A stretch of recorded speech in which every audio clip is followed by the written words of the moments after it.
In our last conversation, we explored the graveyard of abandoned hobbies. We dove into the neuroscience of why people quit, and we talked about building that inner muscle of persistence, the part of your brain that helps you push forward when things get uncomfortable. But for some of you, a very different and far more confusing problem showed up. What if sticking with things isn't your issue at all? What if the real problem is that there are too many things you want to stick with? You look at your life and see 10 different paths, and the frustrating part is, all of them feel like you. You're not scared of effort.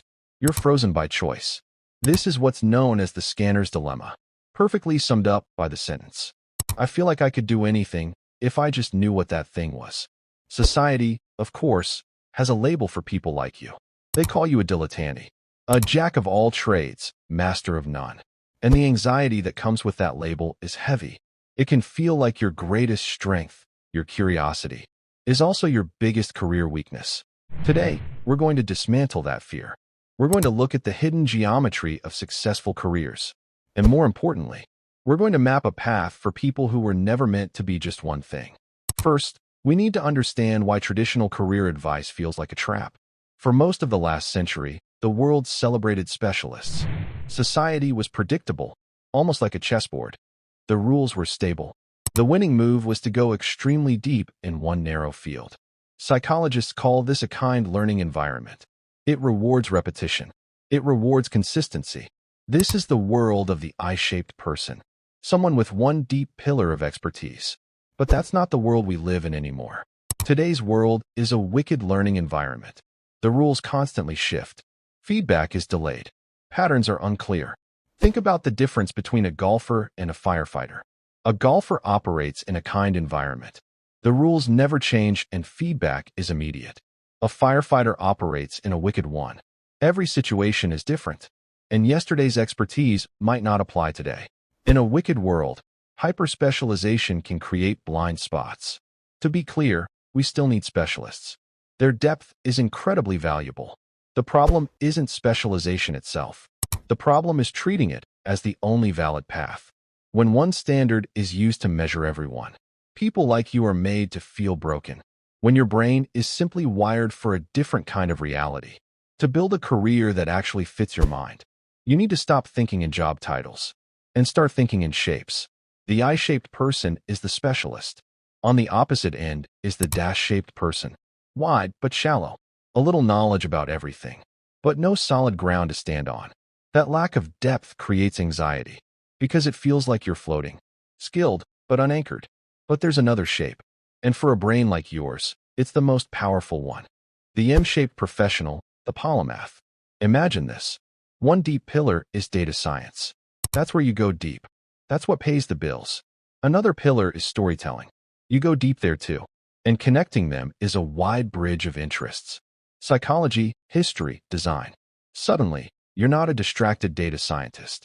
You're the person who can turn complex numbers into stories executives actually understand. That combination is rare, and rarity creates value. The skill that makes this possible is called far transfer. A specialist uses near transfer, applying a skill to a very similar problem.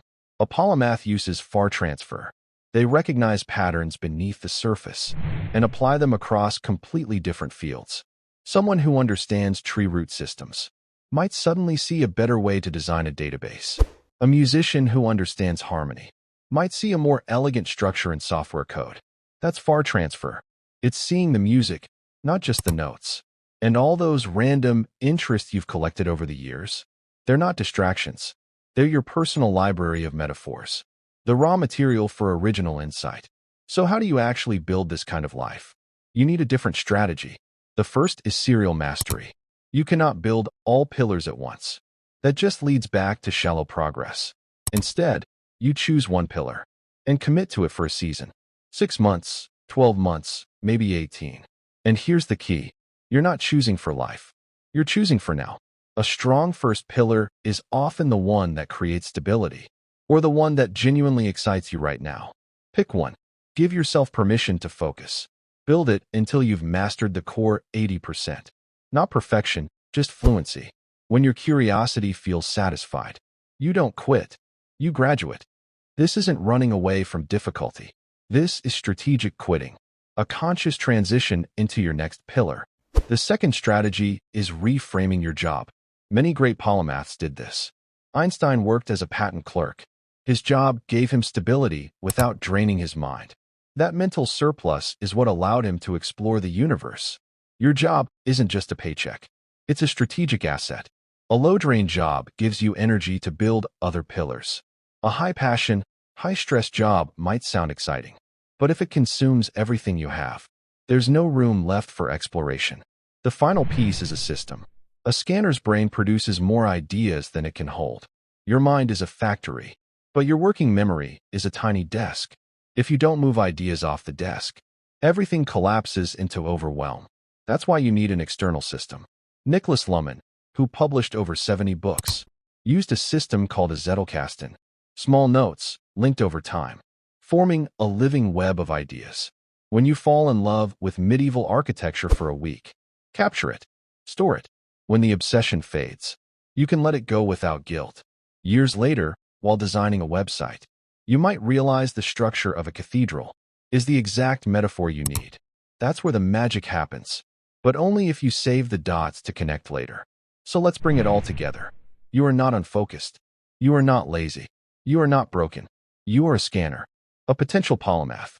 Your mind wasn't built for a stable, narrow world. It was built to connect worlds. This path isn't easy. Mastery takes time, but having a map for your mind changes everything. Self-blame fades. Confidence grows. Pick your first pillar.